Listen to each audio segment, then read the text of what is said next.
Hello everyone, this is Dr. Vigneshwar Mekha, Assistant Professor of Geography, Government Degree College Governments, Autonomous. Here we shall discuss about the atmospheric pressure, part 2. In this session, the points to be covered are as follows. 1. Pressure belts. 2. Seasonal pressure distribution. And in that, we will focus on the pressure belts in July and pressure belt in January. Vertical distribution of pressure. The pressure belt.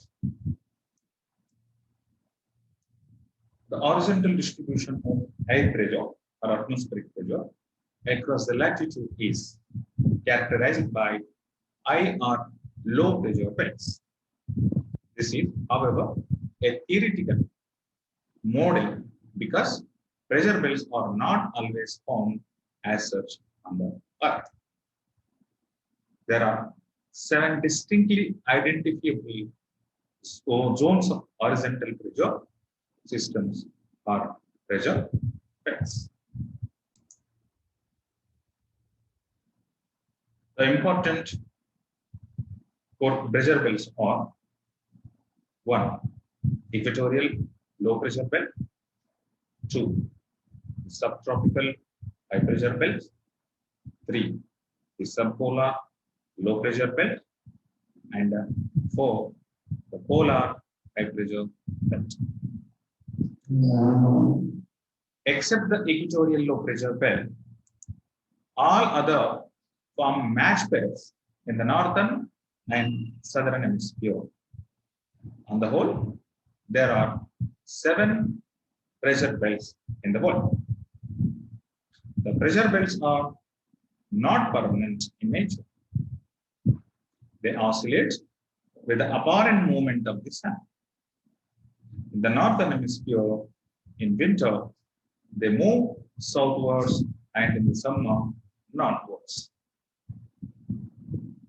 First, we will look into the equatorial low pressure belt.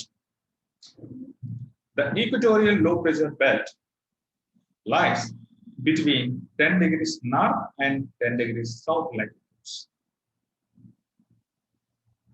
The position of the belt varies with the apparent movement of the sun. Its width may vary seasonally between 0 to 5 degrees north and south latitudes and 0 to 20 degrees north and latitudes.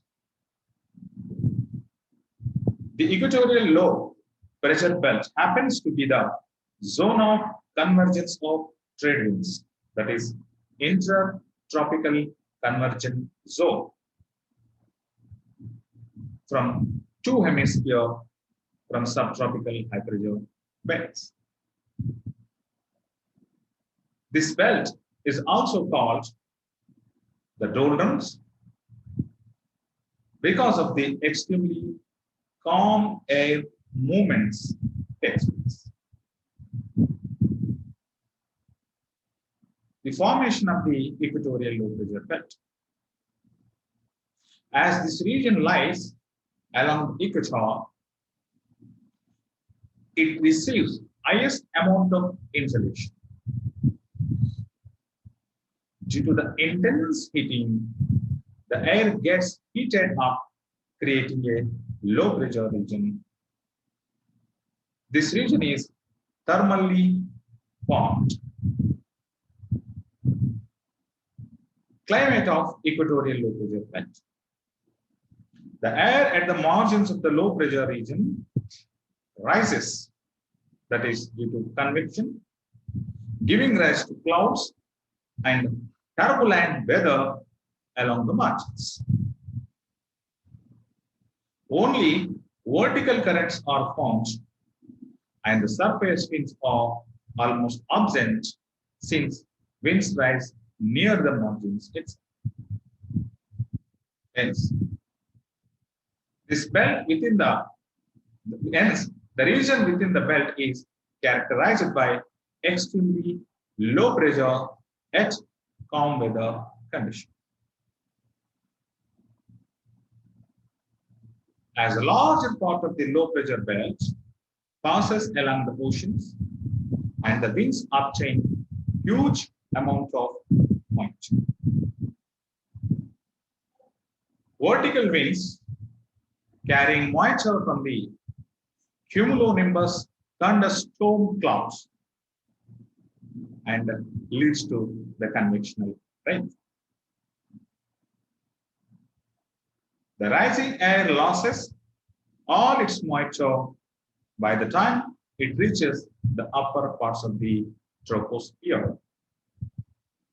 Because as the height increases, temperature decreases, and there the condensation process takes place, leading to the rainfall.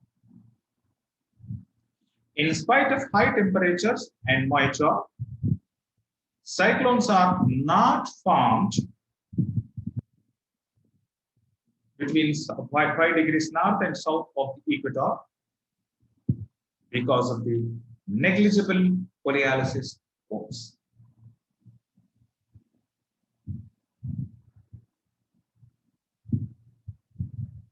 The second is subtropical high pressure belt.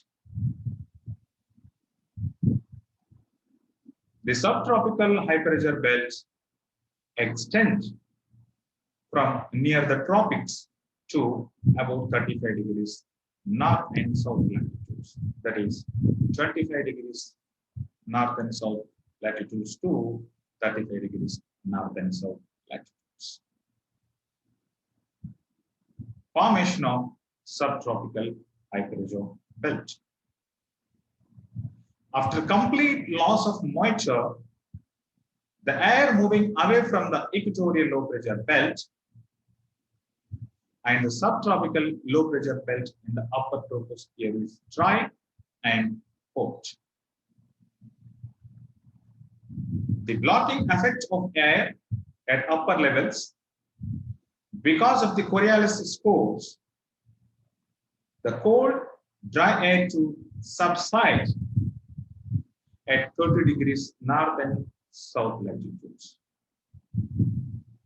So, the high pressure belt along this belt, that is along the tropics, is due to the subsidence of air coming from the equatorial region and the subpolar region. Therefore, the subtropical high pressure belt is dynamically formed.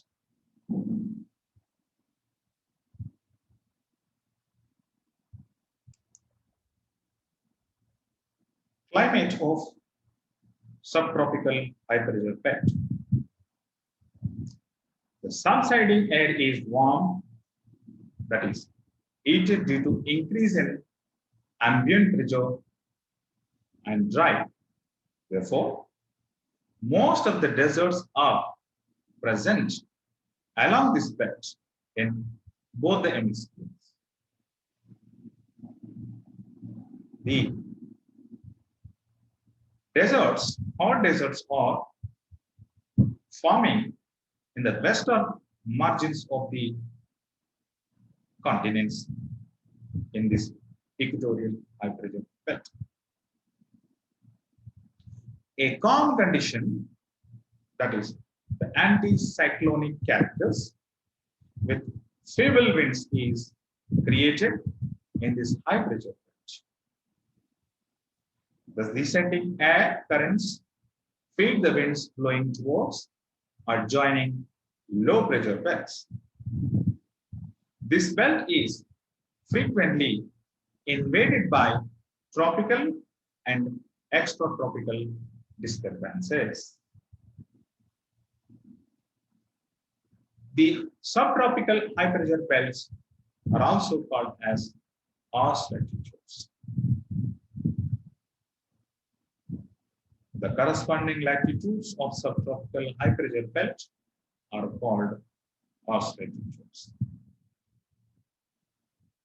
In the early days, the sailing vessels with the cargo of Ars found it difficulty to sail under the calm conditions of this high pressure belts. They used to throw horses into the sea when fodder arrived. So, the surfaces of the oceans in these belts associated with the skeletons of the horses. Hence, these latitudes are named as arch latitudes. The subsiding air is warm and dry. Therefore, most of the deserts are present along this belt in both hemispheres.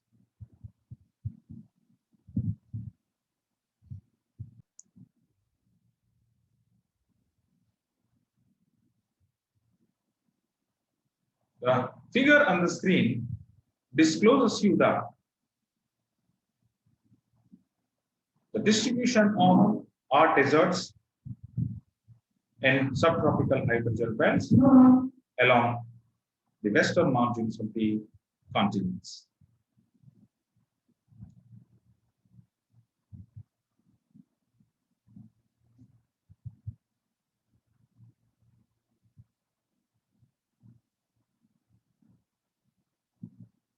The third is subpolar low pressure belt. The subpolar low pressure belts are located between 45 degrees and the Arctic Circle in both hemispheres. The subtropical low pressure belts are located between 45 degrees north and the Arctic Circle in the northern hemisphere, 45 degrees south and the Antarctic Circle in the southern hemisphere, respectively. Owing to low temperatures, the subpolar low pressure belts are not very well pronounced year long. Formation of subpolar low pressure belt. These low pressure belts are dynamically produced due to 1. Coriolis force, 2. Ascent of air. Coriolis force is produced by the rotation of the Earth on its axis. Ascent of air as a result of convergence of the westerlies coming from the subtropical high pressure regions and the polar easterlies coming from the polar regions. Subpolar low pressure belts are mainly encountered above the oceans rather than continents. Seasonal behavior of the subpolar low pressure belts. During winter, because of a high contrast between land and sea, this belt is broken into 2 distinct low centers, one in the vicinity of the Aleutian Islands and the other between Iceland and Greenland. During the summer, a lesser contrast results in a mere developed and regular belt. The belt in the southern hemisphere is not as well differentiated. The climate of subpolar low pressure belt. The area of contrast between cold and warm air masses produces polar jet streams, which encircles the Earth at 60 degrees latitudes and is focused in these low pressure areas. And the fourth is the polar high pressure belt.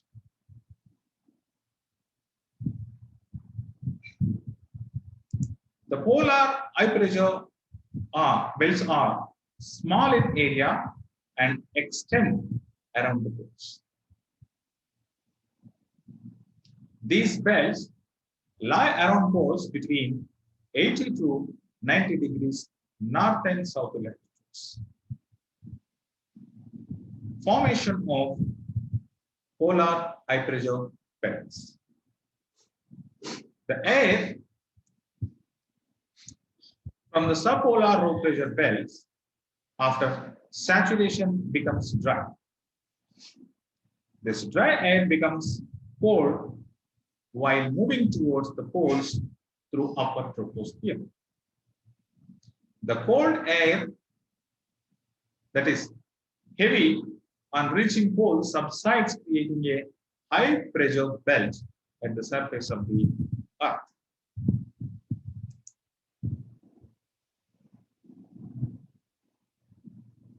So the polar high pressure belts are also dynamic, thermally formed.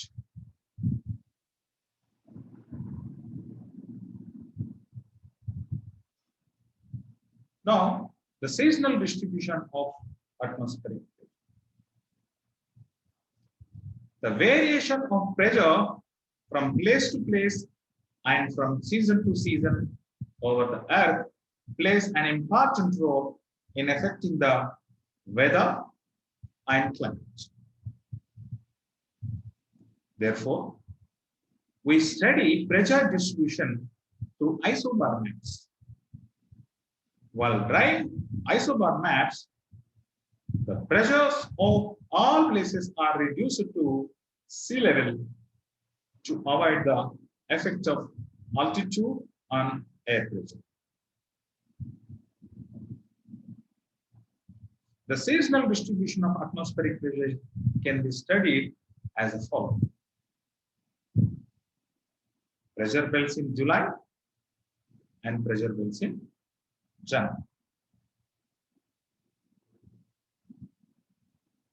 The pressure belts in July. In the northern hemisphere, during the summer season, with the apparent northward shift of the sun and the thermal equator, that is belt of highest temperature, is located north of the geographical equator. The pressure belts shift slightly north of their annual average locations. In January, the equatorial low pressure belt shifts a little south of its main equatorial position due to the apparent southward movement of the sun and the thermal equator. The lowest pressure pockets occur on the land masses of the South America, South Africa, and Australia because land masses become much hotter than the adjoining oceans. Subtropical high pressure belt of the southern hemisphere is broken over the continents and remains confined to the oceans only. Its development is maximum in the eastern parts of the oceans, where the cool ocean currents are effective. In the northern hemisphere, a well-developed subtropical high pressure areas extends over the continents. Finally, subpolar low of the southern hemisphere extends as a trough, whereas in the northern hemisphere, there are two cells of low pressure extending over the North Atlantic and North Pacific Oceans. These are known as the Icelandic low and Aleutian low pressure respectively. The figure on the screen discloses you the isobar maps or the pressure distribution map during the July month.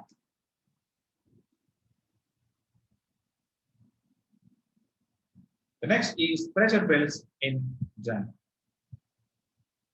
During the winter, the conditions are reversed and the pressure belts shift south of their main locations.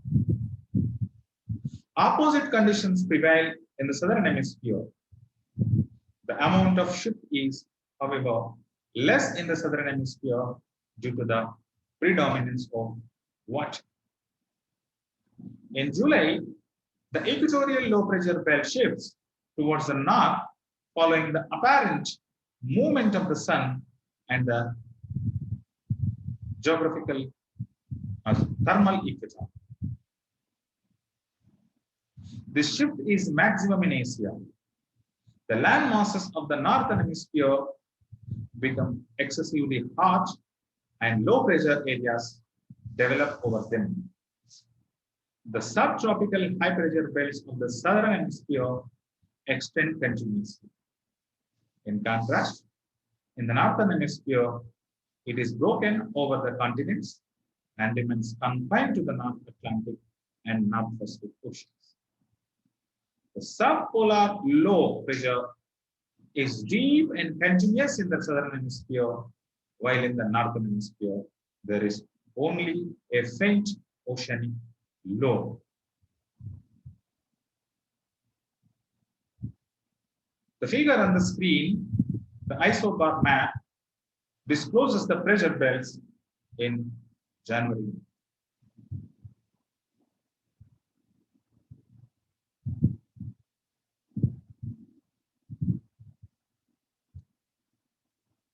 The diurnal variation of pressure. The atmospheric pressure shows a definite rhythm when observed diurnally. Isolational heating and terrestrial radiation are mainly responsible for the diurnal variation in atmospheric pressure. During the equinoxes, the maxima occurs at 10 a.m. and 10 p.m. and the minima occurs at 4 a.m. and 4 p.m.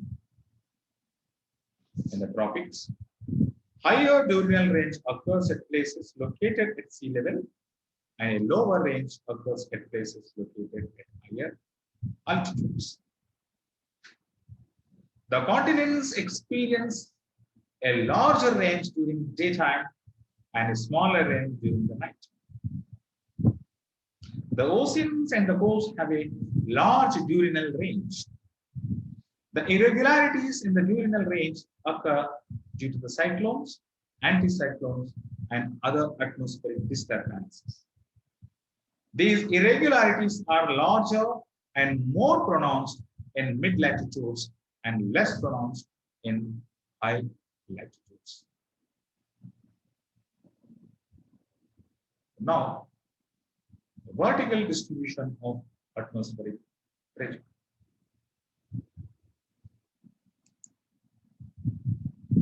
The columnar distribution of atmospheric pressure is known as vertical distribution of pressure. In the lower atmosphere, the pressure decreases rapidly with height. The decrease in pressure with altitude, however, is not constant because of the factors that control air density, that is temperature and amount of water vapor, are highly variable. Since air pressure is proportional to the density as well as the temperature, it follows that a change in either temperature or the density will cause a corresponding change in the pressure. In general, the temperature, the atmospheric pressure decreases on an average at the rate of about 34 millibars for every 300 meters of height from the surface. The temperature of air, amount of water vapor present in the air, and gravitational pull of the earth determine the pressure of the atmosphere of a given place and at a given time.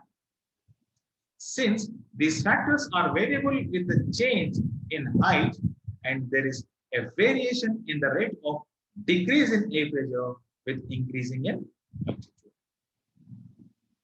The vertical pressure gradient force is much larger than that of the horizontal pressure gradient.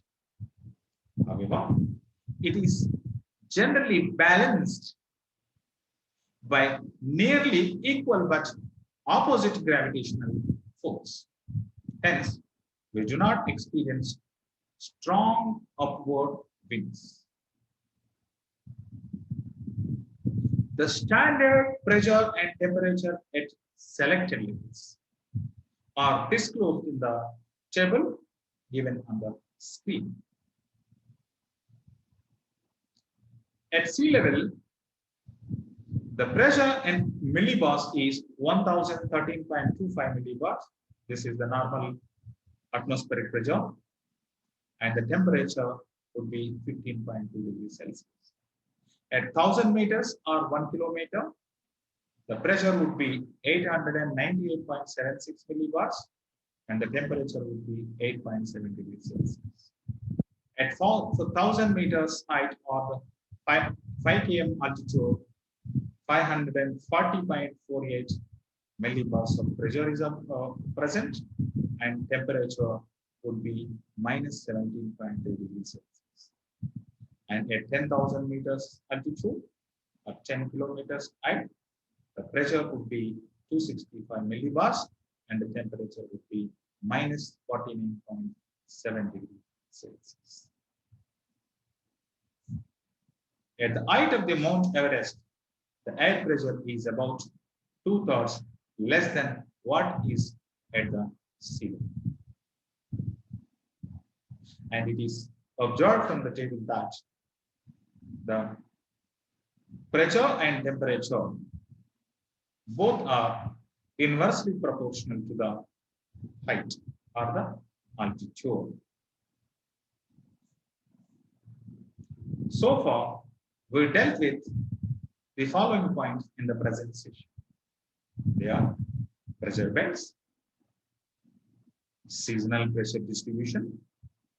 In that, pressure belts in July, pressure belts in January, and finally, vertical distribution of pressure.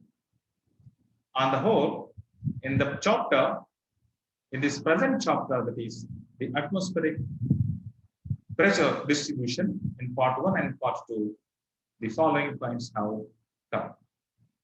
Introduction to atmospheric pressure, the definition of the atmospheric pressure measurement, atmospheric pressure system, factors affecting distribution of pressure and distribution of atmospheric pressure, that is both the horizontal and vertical.